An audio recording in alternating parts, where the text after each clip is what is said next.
मैं सखलेन पाशा इस मोहल्ले में खेल के बड़ा हूँ, इस मोहल्ले में पैदा हुआ हूँ मैं, इसीलिए मेरा भी बात करने का हक बनता है। इसलिए मैंने सदर साहब से गुजारिश की और इजाज़त लिया। मैं शुक्रगुजार हूँ मेरे सदर का, सैयद नजीब और नवाज भाई और हमारे शेख अली का, जिन्होंने मुझे इस काबिल समझा और बात करने का मौका दिया। तहे दिल से शुक्रगुजार हूँ। कल जब मैं हमारे मोहल्ले के लोगों से बात करता था तो अल्हम्दुलिल्लाह रिस्पांस तो अच्छा था, लेकिन उन सबके दिमाग में एक ये बिठा ली, ये कौन ने जो हमारे अपोजिशन हैं, उन सब दिमाग उनको कंफ्यूज कर डाली। अगर कोलार में MIM आ गई तो वोटा बढ़ती, वोट काटने के वास्ते ही हमें कर को मैं ये जो है दिमाग में दूर कर डालना चाहता हूँ। तो हमें अगर ऐसा चीज डरले हमें इलेक्शन लड़े तो नो जीत डालती गले को खामोश धरा में बैठ गए रहते तो बिहार में 5 सीटों की जगह 1 सीट भी नहीं आती थी। आज जो तेलंगाना में जो 7 सीटें हैं हमारे एमएलए 7 ही, और अल्हम्दुलिल्लाह वो 7 एमएलए जितने भी तेलंगाना के एमएलए हैं सबको भारी पड़ती हूँ। 7 एमएलए से भारी पड़ती है हमारे। इसीलिए मैं ये क्लियर करवाना चाहता हूँ, हमें डर को बैठना नहीं, हमें ठेका नहीं लेकर रखी इनको जिताने का। कितने दिन इनको जिताती, हमें खाली वोट डालने के वास्ते हैं क्या? हमारा हक नहीं है वोट लेने के वास्ते। वोट लेने वाला बनना, हमारा सदर साहब भी बोल रही, हर एक मुल्क के कोने कोने में जाकर बोल रही वोट लेने वाले बनो कर को। तो वोट लेने का बनना, हमारे यूथ में ये जो नौजवान है कहाँ घूम रहा है, ये सब छोड़ो, इल्म हासिल करो और ज्यादा से ज्यादा LLB करने की कॉन्सेंट्रेट करो। LLB करना, हर एक नौजवान LLB करना। अब हमारा इंजीनियर की इनकी उनकी जरूरत नहीं है, ये मुल्क में मुसलमानों पर चल रही हालातों को LLB करना हर एक नौजवान का बहुत जरूरी है। LLB करने की कोशिश करो। जितने भी हमारे नौजवान पढ़ लिखी दिल लगा के पढ़ो, मैं उन सबसे गुजारिश करता हूँ। और एक बात, हमें ये इल्जाम भी लगता है बी टीम करके, जो बी टीम करके बोलती हूँ ना, उनको हमारे सदर साहब एक बात बोलते हैं, मदीना शरीफ में खड़को बोले हमारे सदर, उलमा इकराम भी बोल रहे थे, स्पीच में बोल रही हूँ, मेरा सदर मदीने में खड़को रसूल पाक सल्लल्लाहु अलैहि वसल्लम की सुनहरी जालियां के पास खड़को कसम खातू करके रेडी है। ऐसा इल्जाम सालार मिल्लत जो हमारे सदर साहब के वालिद थे उन पर लगाए, बाबरी मस्जिद की सौदेबाजी का इल्जाम लगाए, तो सालार मिल्लत रहमतुल्लाह अलैह क्या करे, कुरान ने वो कसम खाए, वो काम करने रेडी थे। अब मेरा सदर भी रेडी है, जो बी टीम कर रहे इल्जाम लगाती सामने आओगे ना, उनको मेरा सदर कसम खाने रेडी है। मदीना का टिकट भी मेरा सदर लेता है। तो ये दूर कर डालो, ये बी टीम दूर कर डालो। बी टीम वाला बात करता हर मुद्दा को, ये टीम जो भी हमारा अपोजिशन तो बंदे कौन तो बंदे जो हमारी कौम की पार्टी, हमारे कौम के लीडर समझ रही नहीं हमें, जो कर्नाटका में नहीं, कसम से लो हमारे सियासी लीडर वरिष्ठ नहीं सकते लो, उनके एरिया में जाकर घुसते, उनके ऊपर हमारे मुसलमानों के ऊपर जुल्म कर रही, कहा सबको बढ़ाती हूँ, हमें जेला में डालती, हमें हक की बात करती, हक के से लड़े हमें जेला में डालती। हमारे पास कोई सा मिनिस्टर नहीं आया था, हमारे से नौजवान आगे बढ़ती, मेरे खुद के ऊपर केस होता, कौन भी एक जना आता नहीं हमारा मिनिस्टर। हैदराबाद में ऐसा कोई तो नौजवान बंदे कुछ भी हक के से लड़ेंगे, पुलिस की ये तो मजाल लगे एक नौजवान को हाथ लगाए, क्यों?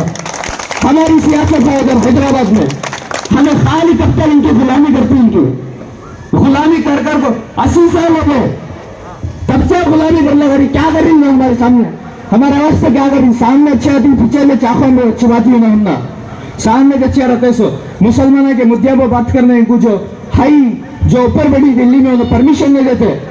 हिजाब का मामला आया तो सबसे पहले आवाज उठाने वाला कौन? हमारा बेंगलुरु के क्या सबसे पहले शुरुआत था हिजाब का मैटर, कर्नाटका में शुरुआत। कर्नाटका के सारे मुस्लिम मिनिस्टर जो तुम्हें बोलती नहीं है, मेरे पास सबूत के साथ मैं दिखाती हूँ, तुमने 5 स्टार होटल में बैठ कर खाना खा लगते, सबसे पहले आवाज उठाया अगर कोई तो इम्तियाज जलील जो औरंगाबाद का शेर है, उन्हें आवाज उठाया।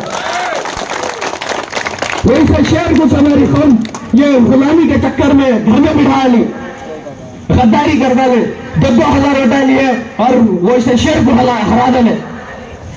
कहां जा रही हमें? क्या गुलामी करने के वास्ते पैदा हुई हमें? नहीं, हमें वोट लेने वाला बनना, हमें लड़ना। हमें तो आप सब जानती, मैं हमारे घर से पूरे मालूम ना सबको, मोहल्ले का बच्चा में दूर दूर तक सियासत से कोई भी रिश्ता नहीं है हमारे रिश्तेदार एक जना सियासत में है। सियासत को तो ऐसा करती, मैं सियासत में देगा ये मालूम नहीं है। खुदा की कसम में पैसा के वास्ते किसके वास्ते में है? जो कौन की हालत चल रही, मेरे पास ये रास्ता मुझे अच्छा दिखा और मैंने टैलेंट भी था इसमें, इसके वास्ते मैं ये रास्ते पर आने की कोशिश कर रहा हूँ। खुदा की कसम में सियासत पसंद नहीं थी। अगर पसंद हुई तो मेरे सदर बैरिस्टर असदुद्दीन ओवैसी साहब और अकबरुद्दीन ओवैसी साहब के स्पीच सुन के अगर मुझे मेरी कौम के लिए लड़ना है तो मुझे सियासत में जाना जरूरी है। ये समझ के मैंने मेरी जिंदगी की केयर नहीं की। लाख जना लाख बोलते तेरी शादी नहीं होती, कैसा है कैसा वैसा, मैं केयर करता नहीं। मैं हमारी कौम आगे बढ़ना। और अकबरुद्दीन ओवैसी साहब को बड़े बड़े जो मीडिया चैनल इन्होंने अकबरुद्दीन ओवैसी भड़को भाषण देती, कहाँ है भड़को भाषण देती, ये सिखा है क्या किसी से मालूम? कब तो एक न्यूज में तो भी अकबरुद्दीन ओवैसी साहब के स्कूल में दिखा को नहीं। मैं एक बिजनेसमैन का बेटा हूँ, मेरी औकात नहीं होती भारी स्कूल में पढ़ने। हर एक गरीब बच्चा, यतीम बच्चे है, 5 स्टार होटल के ऐसी स्कूल बन गए हैं, ताजमहल की खूबसूरती स्कूल बन गई, 50,000 बच्चा को फ्री तालीम करेंगे। एक स्कूल में है 10 से 15 स्कूल आई, 2 हॉस्पिटल आई, बेंगलुरु डिस्ट्रिक्ट के हॉस्पिटल बेकार वैसी हॉस्पिटल है। फिर भी बीटी हमें, लेकिन अच्छा कमा कर रहे हैं। वो की नहीं दिखाते सुनो मीडिया वाले, स्कूल में रखते ही 50,000 बच्चे, ना हिंदू देख रही ना मुसलमान देख रही, सबको तालीम दे रही। अगर हमें बीटी होते, अगर हमें कौन को बेचने का काम करते तो अल्लाह हमें इतना उर्जी नहीं देता। चीफ मिनिस्टर कौन करे बोलेंगे आपको? अकबर ओवैसी साहब की वो स्पीच सुनेगा, चीफ मिनिस्टर कोई भी हो हमारे सामने झुकता है नहीं। कौन सा चीफ मिनिस्टर हमने आता अकबर साहब के सामने झुकता? हमें जात उनको नहीं मिला तेलंगाना में, बहुत सारे जन हमको यह है हमें जात मिले कर को हमें केरिच करे नहीं उनको। उन्हें खुद फोना करके अकबरुद्दीन ओवैसी साहब को रिक्वेस्ट करके डिप्टी स्पीकर बने, पैनल स्पीकर। अगर हमें बीटी में तो अल्लाह इतना कमेंट करता हम ना नहीं करता था। 3 गोलियां लगे, कौन के वास्ते गोलियां खाने वाले हमें, केस डालने वाले हमें, और ये होटल में बेटे को अयाशी करने वाले बेटी में नो कसम के बोले बीटी में ये टीम में मुसलमानों के हक के वास्ते अल्लाह अगर किसी पार्टी को चुनता है तो वो मजलिस इत्तेहादुल मुस्लिमीन है। मैं ये बात करना चाहता था, मेरी क्या भी ये नहीं बात कर रही है। बी टीम हमें है तोटा कट जाती, ये डर निकाल लो, हमें डरले कुछ बढ़िया ना, नहीं डर रही है हमें, डरने का आज नहीं है। तो मैं सबसे अतीस गुजारिश करता हूँ, इंशाल्लाह आने वाले इलेक्शन में भी हमें हर वार्ड में हमारे कैंडिडेट्स उतारने की कोशिश करती। आप सबका नौजवानों का एक्टिवनेस होना हमना और आपके जोश के साथ हमारा साथ होना आपका, तुम्हारे साथ के बगैर हमें कुछ भी नहीं कर सकते। नौजवानों का साथ होना हमना बस ये बहुत होगा। ये हमारे जितने भी इन ईमान की मोहब्बत से आखी सो, हमें किसी भी पैसे दे तो बिरयानी खिलाफ नहीं बोला। हमारी खुद की सियासी पार्टी जो कौन का काम कर रही है आखी सो।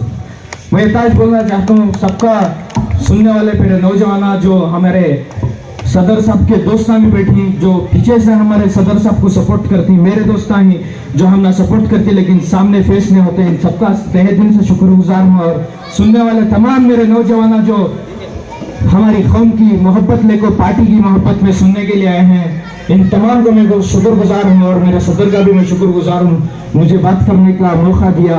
और हमारे नवाज भैया जो चिकबल्लापुर से आए हैं, चिकबल्लापुर डिस्ट्रिक्ट के इंचार्ज, इनका तहे दिल से शुक्रगुजार हूँ कि इन्होंने अपना कीमती वक्त निकाल के आए। ये ऐसे आदमी नहीं जो दिखावा नहीं कर लेते, माशाल्लाह इनकी पहुंच क्या है ये हम जानते हैं। मैं तहे दिल से सैल्यूट करता हूँ ऐसे नवाज भाई, हमारे शेख नवाज जो चिकबल्लापुर के इंचार्ज है, मेरे सियासी टीचर भी है। और हमारे कोयला डिस्ट्रिक्ट के सेक्रेटरी जनाब शेख अली साहब, इनके भी माशाल्लाह इतने कुर्बानियां हैं। इतनी पार्टी को मोहब्बत है।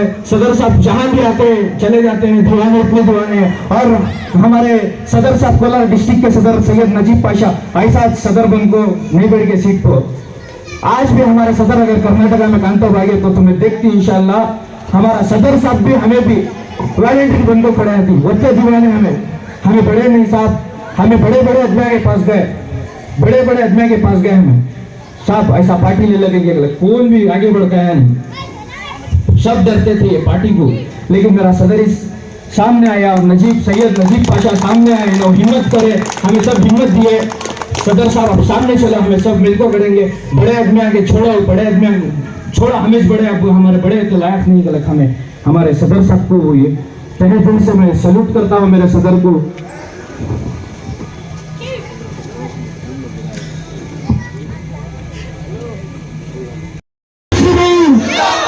सैयद नजीब ओवैसी नजीब ओवैसी मजलिस इत्तेहाद और मशरूर वाखिर दान अल्हम्दुलिल्लाह रब्बिल आलमीन।